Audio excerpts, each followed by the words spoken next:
بسم اللہ الرحمن الرحیم۔ حدیث پاک میں آتا ہے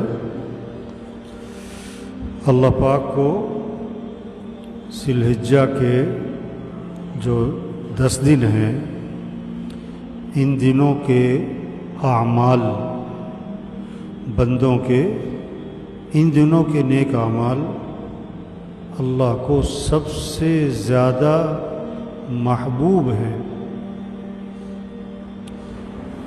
ذی الحجہ کے 10 دن ان دنوں کے اعمال اللہ کو سارے دنوں کی بنسبت ان دنوں کے اعمال اللہ کو سب سے زیادہ محبوب ہے۔ دیکھو، ہر کاروبار میں کچھ دن آتے ہیں کہ بھئی یہ ہمارا سیزن ہے، ہر لائن والوں کا، اور انہیں پہلے سے پتہ ہوتا ہے کہ ہمارے فلاں دن ہمارا سیزن، پہلے سے وہ تیاری کرتے۔ تو یہ جو 10 دن ہے یہ مسلمانوں کا کیا ہے بھائی؟ مسلمانوں کا سیزن ہے۔ کس چیز کا؟ نیکیوں کا، اعمال کا۔ ان دنوں میں اعمال زیادہ سے زیادہ کیے جائیں،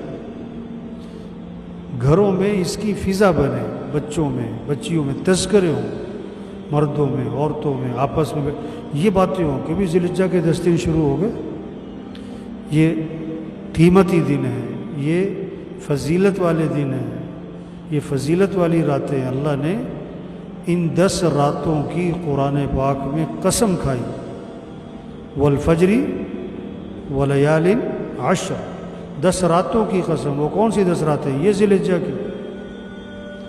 اب یہ کتنی عظمت والی، شان والی، فضیلت والی کہ اللہ نے ان کی قسم کھائی ہے۔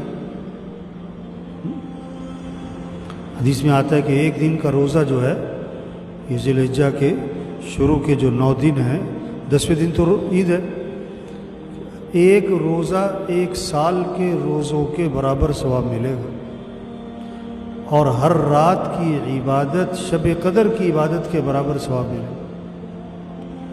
یہ ہمارے بچوں کو پتہ ہو، بچیوں کو پتہ ہو، بیٹیوں کو پتہ ہو، بہوؤں کو پتہ ہو، پوتے پوتیوں کو، بھتیجوں بھانجوں کو، سب کو یہ پتہ ہو بھی یہ فضیلت والے دن ہے، یہ عظمت والے دن ہے، یہ عبادت کے دن ہے۔ جتنی نیکیاں کر رہے ان دنوں میں، ان 10 دنوں میں کیا ہو، اس سے زیادہ ہو۔ ان 10 دنوں میں اعمال کا زیادہ اہتمام ہو۔ ایک ہے بھی جس طرح روٹین کے اعمال چل رہے ہیں وہی ان 10 دنوں میں چل رہے ہیں، اس کا مطلب ہے کہ ان 10 دنوں کی کوئی خاص اہمیت نہیں ہے اس کے دن۔ اللہ کے نبی نے تو خاص طور پر بتایا کہ ان 10 دنوں کے اعمال اللہ کو زیادہ محبوب ہیں پورے سال کے دنوں کی بنسبت۔ تو کیا کہ ان دنوں میں اعمال زیادہ کرو، تو سب نیت کرو بھائی ان 10 دنوں کو قیمتی بنانا ہے انشاءاللہ۔ کیسے؟ سب ترتیب بناؤ کہ ان 10 دنوں میں مجھے اتنا قرآن پڑھنا ہے، اتنا ذکر کرنا ہے، اتنا وقت دعا کو دینا ہے، اتنا وقت مسجد کو دینا ہے۔ اور سب سے بڑی نیکی، دیکھو لوگ ذکر کو نیکی سمجھ رہے ہیں، تلاوت کو نیکی سمجھ رہے ہیں، نوافل کو نیکی سمجھ رہے ہیں، تہجد کو نیکی سمجھ رہے ہیں، اور واقعی یہ نیکی ہے، ایسی بات نہیں ہے۔ دعوت دینے کو نیکی نہیں سمجھ رہے، جو سارے اعمال کی کیا ہے؟ جڑ ہے، بنیاد ہے، سارے اعمال جس سے زندہ ہوں گے۔ یہ بات دوسروں کو سمجھاؤ۔ پتہ نہیں اگلے سال کے ذی الحجہ کے 10 دن ملیں گے کہ نہیں ملیں گے، کس کس کا یہ آخری ذی الحجہ کے 10 دن ہے۔ قیمت ابھی گھر جائیں نا، گھر جا کے سب کو بٹھاؤ، سب گھر والوں سے کے سامنے یہ فضیلت رکھو بھی یہ 10 دن آگے بھی، یہ قیمتی دن ہے، یہ اعمال کے دن ہے، یہ عبادت کی راتیں ہیں۔ اب سب سے طے کرواؤ کہ بولو بھائی ان 10 دنوں میں کتنے سپارے پڑھنے ہیں، ان 10 دنوں میں کتنا ذکر کرنا ہے، ان 10 دنوں میں کتنی دیر رات کو دعا مانگنی ہے، کتنے رات کو نوافل پڑھنا ہے۔ کوئی بہترین کچھ نظر تو آئے نا، ابھی تو کوئی نظر ہی نہیں آتا۔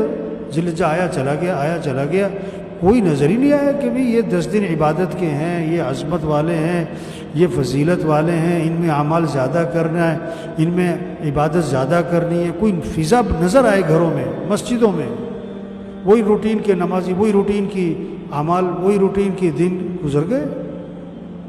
حدیث میں آتا ہے ان 10 دنوں میں کیا کرو؟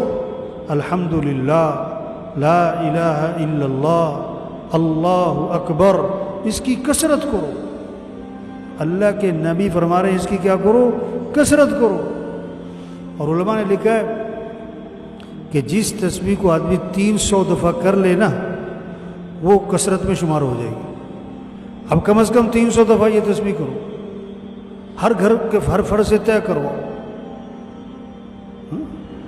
تو اس کی نیت کریں، کوشش کریں، ترتیب بنائیں.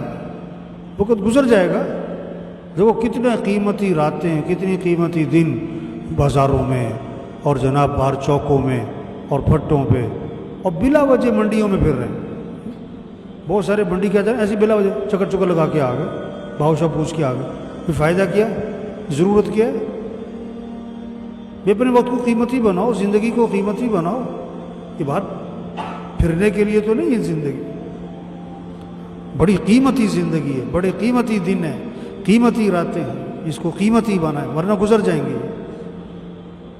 اللہ عمل کی توفیق دے. الحمدللہ رب العالمین. جو کچھ سنا گیا اللہ اس پر عمل کرنے والا اور آگے لوگوں تک پہنچانے والا بنائے. مزید اصلاحی بیانات کے لیے ہمارا یوٹیوب چینل ایمان و یقین کو سبسکرائب کریں. جزاک اللہ.